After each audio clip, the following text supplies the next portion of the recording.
You think you're better than us, huh? Her manicured nails sliced across my cheek. The wedding guests gasped, pearls clattering like hail. Let them stare. They didn't see the tremor in her hand, the fear masking the fury, or the old woman near the buffet, the one with eyes like chipped flint, watching it all. She saw it, and she knew what I knew. This wasn't about spilled champagne or social slights. This was about a debt, a long overdue reckoning, maybe even salvation, for both of us. Because they all underestimate her. Quiet kindness? They have no idea what that's about to unleash. Before we dive into this shocking story of revenge and justice, make sure to subscribe and hit that notification bell. Trust me, you won't want to miss how this unfolds. Let's get started. My name is Florence, and I need to tell you about the night that changed my life forever. You see, marrying into wealth isn't like the fairy tales make it seem. Sometimes the real monsters aren't dragons or evil stepmothers. They're the people who think they can treat you badly just because you come from a different world. I met William at a charity auction 3 years ago. I was there as a volunteer helping coordinate the silent auction items, and he was there as one of the biggest donors. I'll never forget the moment our eyes met across that crowded ballroom. He was bidding on a painting, something I'd never be able to afford, even if I saved for years. And when he won it, he walked straight over to me and said, "I think this would look beautiful in your apartment." I laughed, thinking he was joking. But William never jokes about things like that. Our romance was like something out of a movie. He pursued me with a gentleness I'd never experienced before. William never made me feel small because of my background. I was a kindergarten teacher from a middle-class family, and he was the heir to a business empire worth billions. But when we were together, none of that seemed to matter. He would pick me up after work in his regular car, not one of his luxury vehicles, and we'd go to small cafes and local restaurants. He said he loved seeing the world through my eyes, away from the artificial glitter of his usual social circle. When he proposed, I said yes without hesitation. I loved him deeply, and I truly believed that love would be enough to bridge any gap between our worlds. The wedding was beautiful, intimate, and perfect. But the real test came after, when I had to navigate the complex web of his business associates and their families. Tonight was supposed to be a celebration. Anthony, William's business partner and closest friend, was marrying his longtime girlfriend, Rachel. This wasn't just any wedding. It was being called the wedding of the year. The venue was breathtaking, a historic mansion with crystal chandeliers, marble floors, and gardens that looked like they belonged in a palace. As we walked through the grand entrance, I felt that familiar flutter of nervousness in my stomach. These events always made me feel like I was wearing a costume that didn't quite fit. William looked handsome in his tailored suit, and he squeezed my hand as we entered the reception hall. "You look stunning," he whispered in my ear, and I felt a little more confident in my cream-colored dress. It wasn't designer. I'd found it at a boutique downtown, but William always made me feel beautiful regardless of the price tag. The reception was in full swing when we arrived. Crystal glasses clinked, laughter echoed off the high ceilings, and everyone seemed to glide across the room with the kind of effortless grace that comes from a lifetime of privilege. I recognized many faces from previous events, the same circle of wealthy families who had known each other for generations. And then I saw her. Catherine, Anani's older sister, was holding court near the champagne fountain, wearing a stunning silver gown that probably cost more than my annual salary. She was the protective older sister who had never quite approved of anyone in Anoni's life, and she seemed to view me with particular disdain. It wasn't anything she said directly. Catherine was too well bred for outright confrontation. Instead, she had perfected the art of subtle cruelty, the kind that left you questioning whether you'd imagined the insult. "Florence, darling," she called out as we approached, her voice dripping with false sweetness. "How lovely to see you. That's such a charming dress. Very appropriate for someone with your background." The words hit their mark perfectly.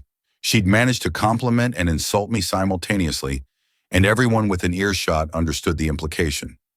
William's jaw tightened slightly, but before he could respond, Anthony appeared to whisk him away for some urgent business discussion about a deal they were finalizing.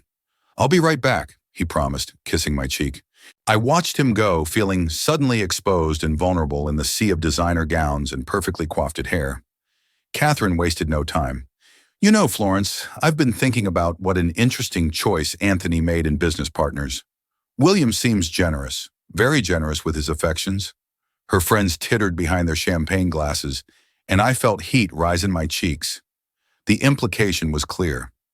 She was suggesting that William's business success was somehow tied to his personal relationships. William is an excellent businessman, I replied quietly, trying to maintain my composure. And Anthony is lucky to have such a skilled partner. Oh, I'm sure he is, Catherine said with a laugh that sounded like breaking glass. Though I do worry about mixing business with social obligations. It can get so complicated when people from different worlds try to blend together. Don't you think? The conversation continued like this for what felt like hours. Catherine would make cutting remarks disguised as friendly conversation, and I would try to respond with dignity while feeling smaller and smaller. Other guests joined in occasionally, their comments ranging from patronizing to outright dismissive. They talked about charity events I couldn't afford to attend, vacation homes in places I'd never been, and investment opportunities that would never be available to someone like me. What made it worse was that I could see Catherine's motivation. She wasn't just being cruel for the sake of it. She was protecting what she saw as her family's interests. In her mind, I was an outsider who had infiltrated their world through marriage, and my presence somehow diminished their social standing. She saw me as a threat to the carefully constructed hierarchy that had always existed in their circle. I excused myself to use the restroom, needing a moment to collect myself. Standing in front of the ornate mirror, I took deep breaths and reminded myself why I was here. I loved William and he loved me. That had to be enough. I couldn't let Catherine's cruelty drive me away from supporting my husband at his best friend's wedding. When I returned to the reception, I decided to get a drink and find a quiet corner to wait for William to finish his business discussion. The champagne table was beautifully arranged with crystal glasses and elegant bottles, and I reached for a glass of what looked like white wine. As I turned to leave, I bumped directly into Catherine. The collision was entirely accidental, but the glass in my hand tilted, and red wine splashed across the front of her silver designer gown. The dark stains spread across the expensive fabric like spilled blood, and Catherine's face went white with shock before turning bright red with fury. "You clumsy fool!" she shrieked loud enough for half the reception to hear. "This dress cost more than you made in a year as a teacher. Do you have any idea what you've done?" I immediately started apologizing, grabbing napkins from the nearest table and trying to help clean the stain. "Catherine, I'm so sorry. It was an accident. Please let me help." "Don't touch me," she snapped, pushing my hands away. "You've done enough damage. This is exactly what I'm talking about. You don't belong here. You're like a bull in a china shop, destroying everything around you because you don't understand how to behave in civilized society." A circle had formed around us, with guests watching the spectacle with a mixture of horror and fascination. I felt tears stinging my eyes, but I refused to let them fall. "Catherine, please, I truly am sorry. I can pay for the cleaning or replacement if necessary." "Pay for it?" Catherine laughed harshly. "With what money? Your teacher's salary. This dress is worth more than your entire wardrobe combined. You think you can just waltz into our world, marry someone wealthy, and pretend you're one of us? You're nothing but a common little teacher who got lucky." The words hit me like physical blows. I could feel the stars of everyone around us, could hear the whispered conversations starting to buzz through the crowd. This was my worst nightmare. Being publicly humiliated at a noni's wedding, being exposed as the outsider I'd always felt myself to be. "I never pretended to be anything other than what I am," I said quietly, my voice shaking despite my efforts to stay calm. "I'm sorry about your dress, and I'm sorry you feel the need to be so cruel on your brother's wedding day." That's when Catherine's facade of civilized behavior completely crumbled. Her face twisted with rage, and she raised her hand. "How dare you lecture me about my brother's wedding? You're the one who's ruining it by being here." The slap came so fast I barely saw it coming. The sharp crack echoed through the reception hall, and the pain exploded across my cheek. My head snapped to the side and I stumbled backward, my hand instinctively rising to my burning face. The entire room went silent. Not a single person moved or spoke. Even the band seemed to sense the tension and gradually stopped playing. I stood there, my cheek throbbing, my eyes wide with shock and humiliation. Catherine stood over me, her chest heaving with anger, her hands still raised as if she might strike again. "That's what happens when you forget your place," she hissed. "You're not family, Florence. You're not one of us. You're just a temporary inconvenience that will eventually go back where you came from. And when you do, we'll pretend this embarrassing chapter never happened." I couldn't speak. The humiliation was so complete, so devastating, that I felt like I might collapse right there on the marble floor. Some guests were staring with obvious discomfort. Others were whispering behind their hands, and a few were actually smiling as if they were enjoying the show. Even worse, I could see Anthony in the distance, frozen in place, clearly torn between defending me and not wanting to cause a scene at his own wedding. Without a word, I turned and walked away. My legs felt unsteady, and I had to concentrate on putting one foot in front of the other. I made my way through the crowd, past the staring faces and whispered comments, and out through the French doors that led to the gardens. The night air was cool against my burning cheek, and I finally allowed the tears to fall. I found a stone bench in a secluded corner of the garden, surrounded by rose bushes and far enough from the reception that I couldn't hear the music or laughter. I sat down heavily, my body shaking with silent sobs. Maybe Catherine was right. Maybe I didn't belong in William's world. Maybe I was fooling myself to think that love could overcome such a vast difference in backgrounds. I thought about my little apartment, my teaching job, my simple life before William. It hadn't been glamorous, but it had been mine. I'd had dignity there, respect from my colleagues and students. Here I was just an outsider who would never be accepted. The worst part was that this had happened at Anoni's wedding. William valued his friendship and business partnership so much, and now I'd caused a scene that would overshadow what should have been a perfect day. Catherine was Anoni's sister, and family loyalty would always come first. I had no doubt that William would have to choose between supporting me and maintaining his most important business relationship. I was so lost in my thoughts that I didn't hear footsteps approaching until a familiar voice said my name. "Florence." I looked up to see William standing a few feet away, his face illuminated by the garden lights. But something was different about his expression. There was a coldness there, a controlled fury that I'd never seen before. He wasn't looking at me with pity or concern. He was looking at me with the calculating intensity of a man who had just witnessed something unforgivable. "How long have you been out here?" I asked, wiping my eyes with the back of my hand. "Long enough," he replied, his voice quiet, but carrying an edge that made me shiver. "I saw everything, Florence. Every single word, every cruel comment, and especially what happened at the end. I felt a new wave of humiliation wash over me. William, I'm so sorry. I didn't mean for any of this to happen." I bumped into Catherine and spilled wine on her dress, and then she was so angry. "Stop." William's voice was sharp, and he held up a hand. "You have nothing to apologize for. Nothing. What happened in there was not your fault, and I will not have you taking responsibility for Catherine's behavior." He sat down beside me on the bench, and I could see the fury still burning in his eyes. "Do you know what I was doing when Catherine struck you?" I was finishing a conversation with Anthony about expanding our partnership into international markets, discussing millions of dollars in potential deals. But I kept one eye on you throughout the entire evening, because I've seen how some people in our circle treat those they consider beneath them. I stared at him in surprise.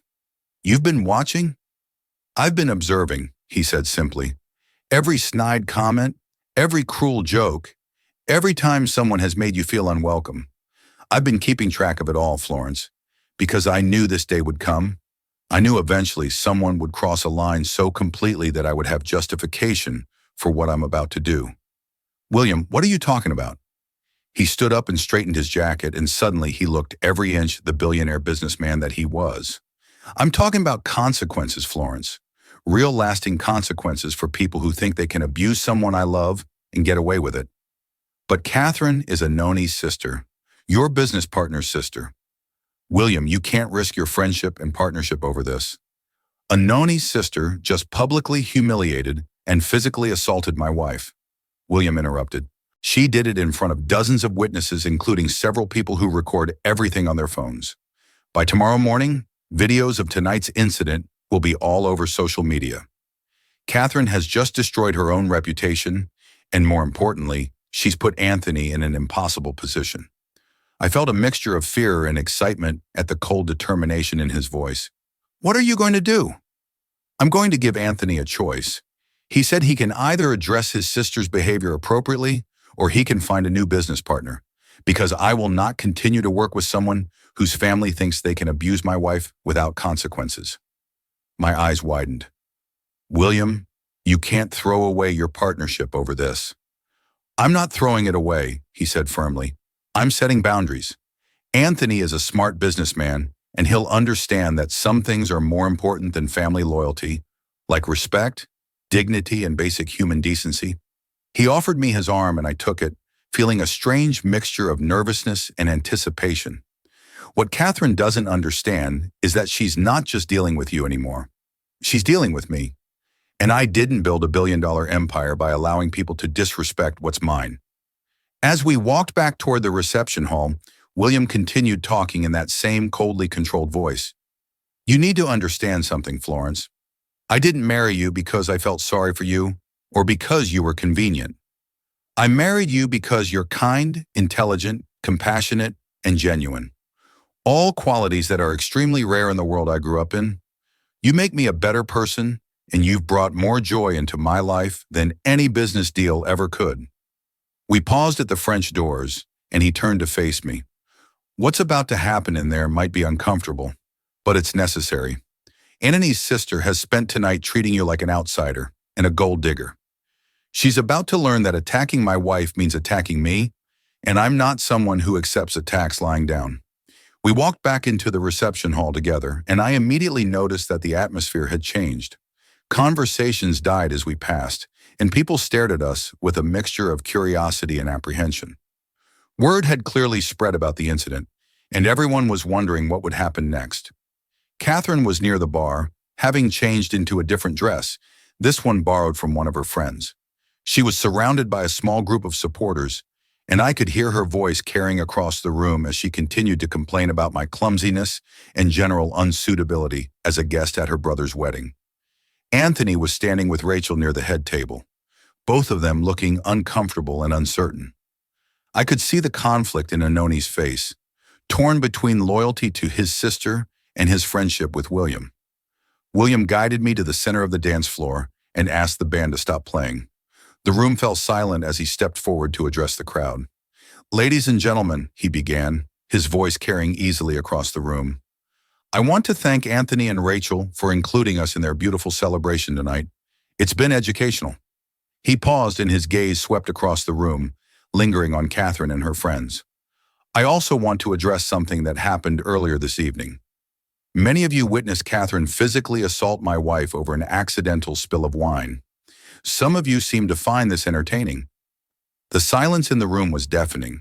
Catherine's face had gone pale and she was staring at William with growing alarm. Anthony looked like he wanted to disappear into the floor. I want to be very clear about something, William continued. Florence is my wife, my partner, and my priority. She has brought nothing but grace, kindness, and dignity to every event we've attended together. Anyone who cannot treat her with the respect she deserves is not someone I can continue to associate with. He turned to look directly at Anthony. Anthony, you're my friend and business partner. We've built something incredible together, and I value our relationship deeply. But I need you to understand that what happened here tonight cannot be ignored or forgotten. Anthony stepped forward, his face flushed with embarrassment. William, I'm so sorry. Catherine was out of line. And Catherine, was more than out of line, William interrupted. She was abusive. The question now is, what are you going to do about it? The tension in the room was palpable. Everyone understood that this was about more than just a family dispute. This was about business, money, and power. William's ultimatum was clear. Anthony had to choose between his sister's behavior and his partnership with one of the most successful businessmen in the country. Anthony looked around the room, his eyes moving from his sister to his new wife to his business partner. The weight of the decision was visible on his face. Finally, he spoke. Catherine, what you did tonight was unacceptable. You embarrassed our family. You embarrassed Rachel on her wedding day, and you assaulted a guest at our celebration. I'm ashamed of your behavior, and I won't defend it. Catherine's face crumpled. Anthony, she's just a teacher. She doesn't belong here, and you know it. She belongs here because William invited her, Anthony replied firmly. And more importantly, she belongs here because she's his wife. Your behavior tonight was disgraceful, and I'm asking you to leave. The room erupted in gas and whispered conversations. Catherine stared at her brother in shock, clearly unable to believe that he was choosing his business partner over his own sister. You can't be serious, she whispered. Anthony, I'm your sister. We're family. Family doesn't behave the way you did tonight, Anthony replied.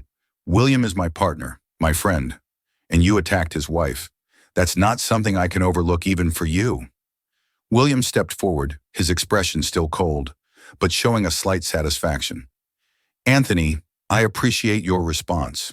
It shows the kind of character that made me want to do business with you in the first place. He turned to address the room again. Catherine will be leaving now. I trust that everyone here understands that this kind of behavior is unacceptable in civilized society. Those who witnessed what happened tonight and did nothing to stop it should examine their own consciences. Catherine looked around the room desperately, but no one would meet her eyes. Even her friends had backed away, clearly not wanting to be associated with someone who had just been publicly expelled from her own brother's wedding. This isn't over, she said quietly, gathering what remained of her dignity. You'll regret this. The only thing I regret, William replied calmly, is that it took this long for someone to hold you accountable for your behavior. As Catherine made her way toward the exit, the room slowly began to buzz with conversation again. But the dynamic had fundamentally changed. People were looking at me differently now, not with pity or condescension, but with something approaching respect. They had just witnessed a demonstration of power, and they understood that I was under the protection of someone who would not tolerate disrespect. Anthony approached us, his face still flushed with embarrassment. William Florence, I can't apologize enough for what happened tonight. Catherine has always been difficult, but tonight she crossed every line. I appreciate you standing up for what's right, William replied. It couldn't have been easy, but it was necessary. Our partnership means a lot to me, Anthony continued.